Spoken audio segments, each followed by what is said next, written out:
പിളർപ്പിൻ്റെയും ആത്മബലിയുടെയും 61 ആണ്ട്. ഇന്ത്യയിൽ communist party എന്തിനാണ് പിളർന്നത്?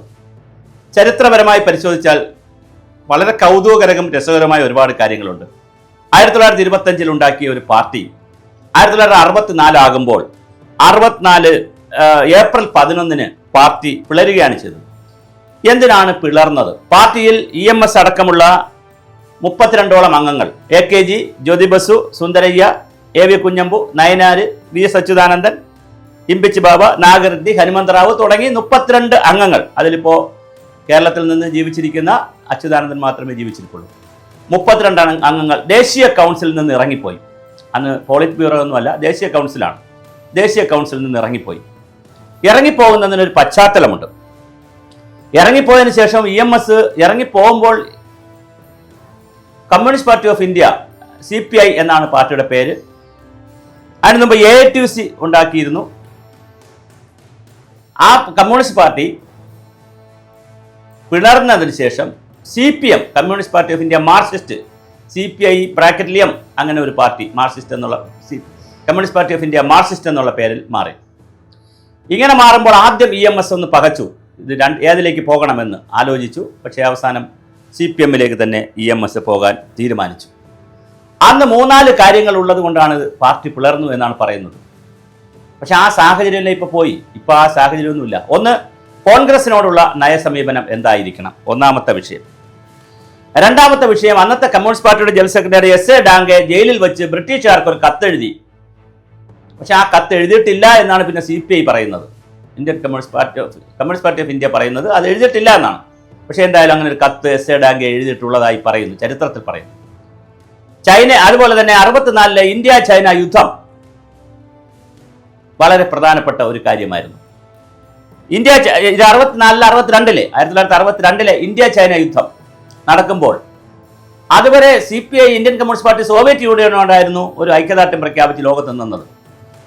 അതേസമയം ചൈന യുദ്ധം നടക്കുമ്പോൾ ചൈനയുടെ വിമോചന രീതികളെയും അല്ലെങ്കിൽ മാവോയിസ്റ്റിന്റെ തിയറികളുമൊക്കെ കുറച്ചുകൂടി നല്ലതാണെന്നുള്ള നിലയിൽ ഒരു വിപ്ലവ ലൈനിൽ ചിന്തിക്കുന്ന കുറേ സഖാക്കൾ, 10-32 സഖാക്കൾ ചൈനയാണ് ശരി എന്നുള്ള നിലയിൽ ചിന്തിക്കുകയും ആ കാലഘട്ടത്തിൽ ഇന്ത്യ ചൈന യുദ്ധം നടന്നു.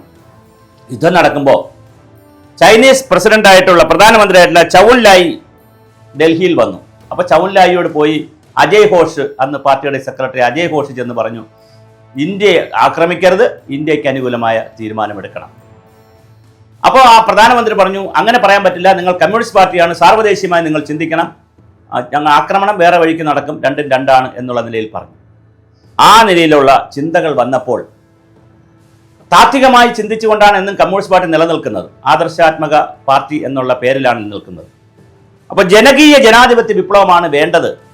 അങ്ങനെ ഒരു വിപ്ലവം, ജനങ്ങളെ സംഘടിപ്പിച്ചുകൊണ്ടുള്ള ജനകീയമായ ജനാധിപത്യപരമായ വിപ്ലവമാണ് വേണ്ടത് എന്നുള്ളതാണ് CPMന്റെ ലൈൻ.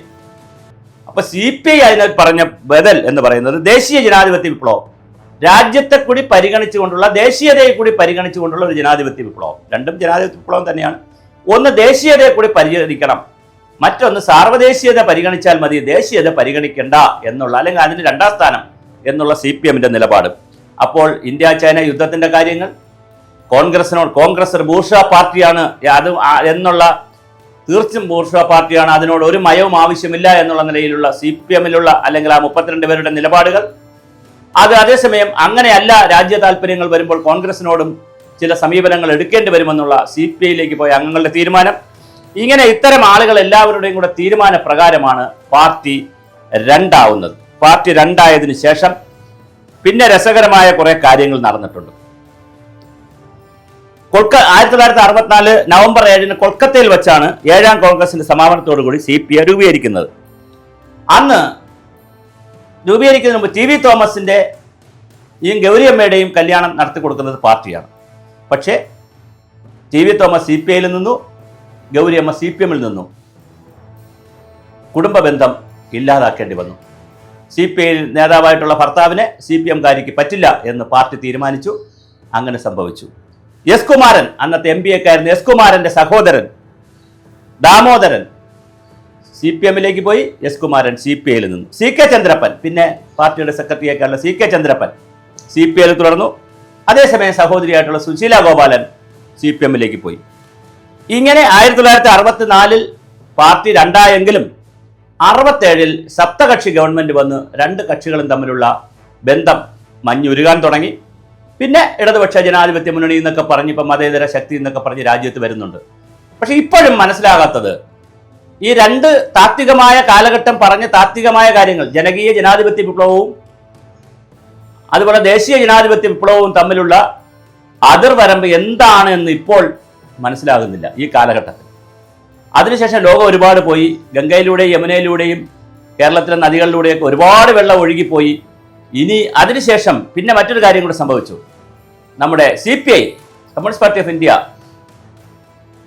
നിരവധി തവണ ലയനത്തിന് വേണ്ടി, രണ്ട് പാർട്ടിയുടെ ആവശ്യമില്ല, ഒരു പാർട്ടി മതി എന്ന് പറഞ്ഞ് ലയനത്തിന് വേണ്ടി ശ്രമിച്ചു. അപ്പോൾ അതും നടക്കുന്നില്ല. അത് CPM എതിർപ്പാണ്, അതിൻ്റെ ആവശ്യമില്ല, രണ്ടായി തന്നെ നിൽക്കാം എന്നാണ് പറയുന്നത്. ഇപ്പോഴും ബിനോയ് വിശ്വം അതിനകത്തൊരു നിലപാടെടുത്തില്ല. അതിന് തൊട്ട് മുമ്പ് വരെ കാനൻ രാജേന്ദ്രൻ്റെ സമയം വരെ, വിളിയം ഭാർഗവൻ്റെയൊക്കെ കാലഘട്ടത്തിൽ നന്നായി, പ്രത്യേകിച്ച് കാനൻ രാജേന്ദ്രൻ CPIയുടെ ജനറൽ സെക്രട്ടറി ആയിരുന്ന കാലം വരെ CPM-മായി ലയിക്കുന്നതിനെ കുറിച്ച് ലയന ചർച്ച സജീവമായിരുന്നു.